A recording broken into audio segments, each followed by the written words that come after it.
سلام ز خبركم تخطاتلت ميرونسات نلوم عن تدمع عب جلنتات رئيتو كبي بمجمرة نقولاتكم تخطاتلتي زي channel تقبروا زلكم تبع كمسكنكم يفوتوا بمقتصال وتوم سبسكرايب زي قبركم كم كل جزء سبسكرايب اندحر جيركم صبوق كهونيو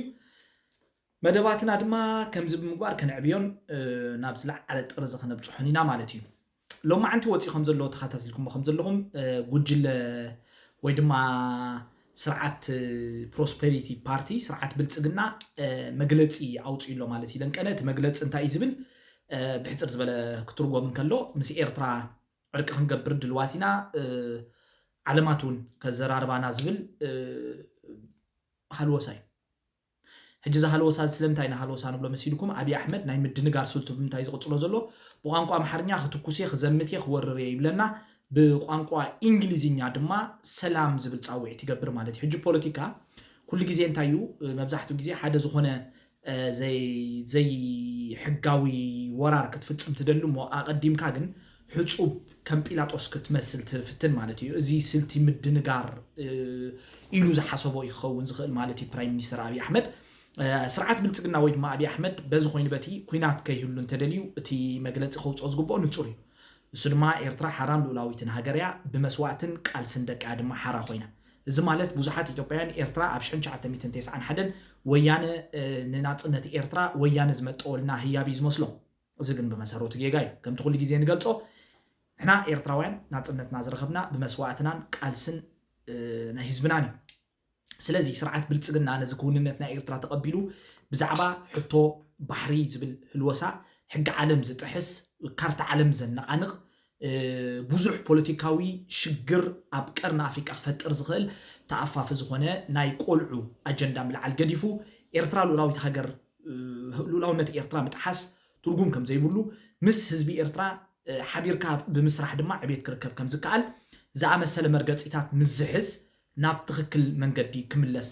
ይኽእል ማለት እዩ ምዝ ተኣሳሲሩ ዝመጽእ ግን ንእግረ መንገድና ተታሒዙ ዝመጽእ ويوم እጹ አኼባ ጌሮም ዘለው ይሕዋትና ጽባሕንጎ እዚ ብልጽግና ለተሳሲዩ ምስ ኢሳያስ እንተ ተዓሪቁ ብልጽግና ሲ እዚዮም ይሕዋትና እንታዩ ክኸውን ጉዳዮም that's why ድማ ሁሉ ጊዜ ንሕና ክንዛረብ ከለና ኣብ ኤርትራ ንፍትሕ ነካይዶ ቃልሲ ኣብ ናይ ህዝቢ ኤርትራ መሰረት ዝገበረ ክኸውን ኣለዎ ንብል እዚ ማለት ድማ ንዓቅምን ብቕዓትን ተወፋይነትን ህዝቢ ኤርትራ ኣሚንካ ዳ ፖለቲካ ክትሰርሕ ክትብገስ ኣለካ እምበር ኣብ ጎረባብቲ ሃገራትን ኣብ ናይ ደገ ሓይልታትን ተመርኩስካ ፖለቲካ ክሰርሕ ምፍታን ዕሽነት እዩ ናይዚ ውጽኢት ብአርኤስኤፍ በሓይልታት ኢማራት ዓረብ ዝተዓስበ ዕሱብ ጉጅለ ናይ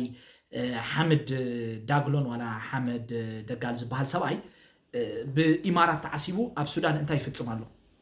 ዝሓለፈ ዓመት ኢማራት ክንደይ ዝኣክል ወርቂ ኣታው ጌራ ንባዕላ ስዑድ ክንደይ ዝኣክል ወርቂ ጌራ ካብ ኣፍሪቃ ኣብ ዝሓለፈ ዓመታት እዚ ተሰኒዱ ክረኽቦ ንኽእል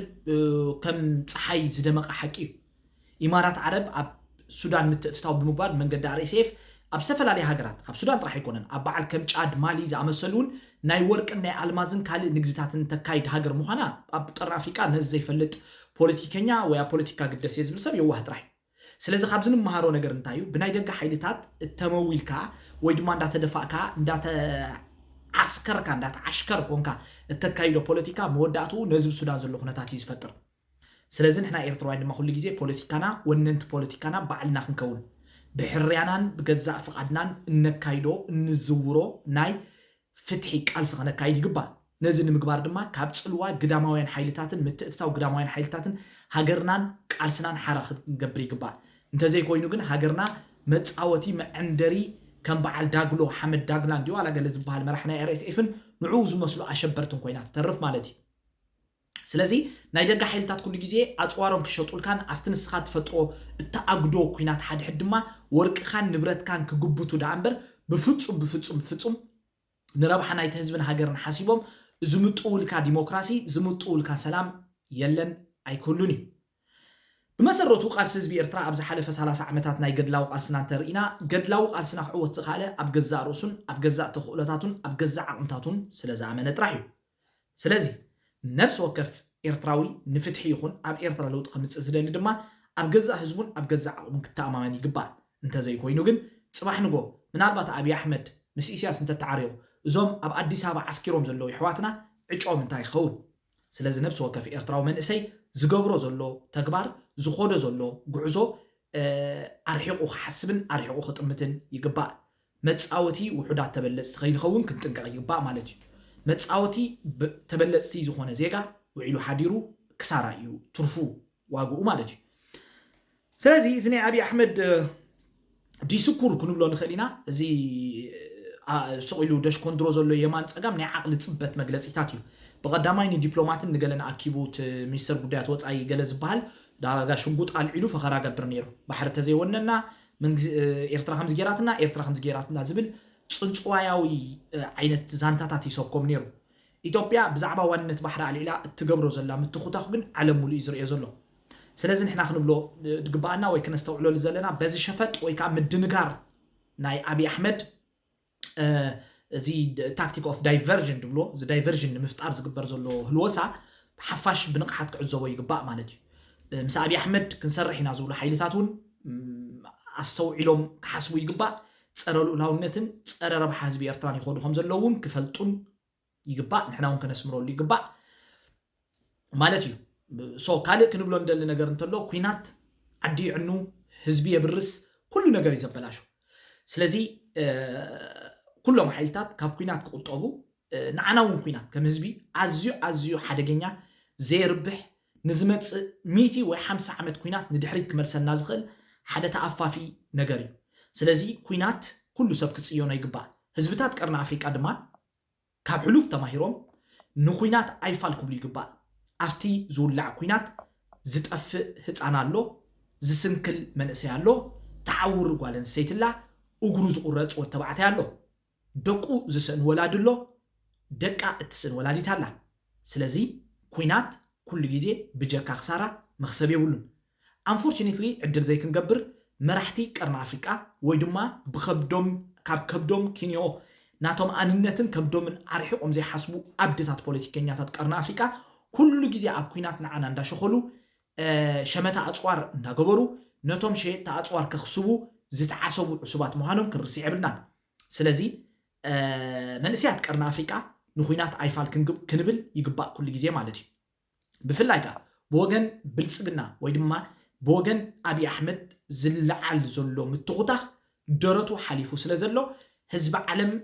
ኣይፋል ክብል ዓለም ድማ ንአብይ አሕመድ ክትኩንን ዝከኣለና ክንገብር ይግባእ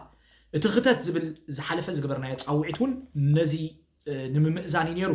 እዚ ክተት ዝብል ዓብይ ዝኾነ ኣጀንዳ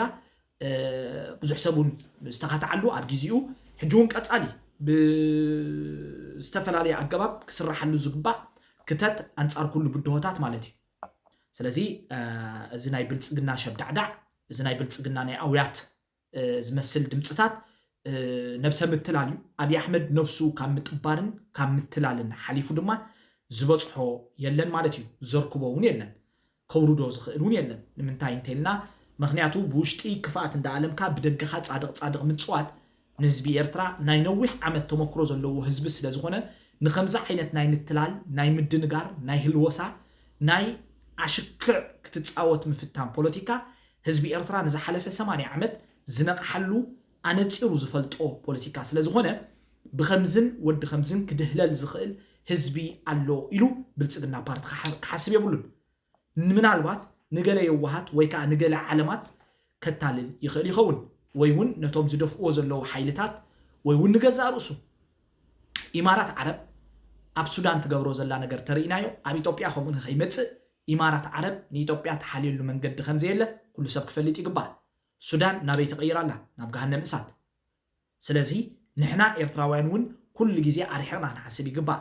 እቲ ክንመፅእ እንደልዮ ዘለና ለውጢ ኣብ ዓድና ከመይ ገይሩ ናብ ዝሓሸ ለውጢ ይወስደና ከመይ ገይሩ ዝሓሸ መጻኢ ይህልወና እዚ እቲ ንሕና ክንሓስቦን ከነስተውዕለሉን ዝግባእ ነጥቢ እዩ እንተዘይኮይኑ መጋበርያ ገዳማውያን ሓይልታትን ካልኦትን ኮንካ ኣዋርቕካ ብኢማራት ዓረብ እንዳተዘረፈ ዓድኻ ብኩናት ሓድሕድ እንዳተሓመሰ መጻኢኻ ካብ ዝኸፍአ ናብ ዝጸልመተ መዓሙቕ እናኣተወ ወይ ከኣቱ እንዳገበርካ ክቃለሲ ምባል ትርጉም ዘለዎ ኣይኮነን የቐኒለይ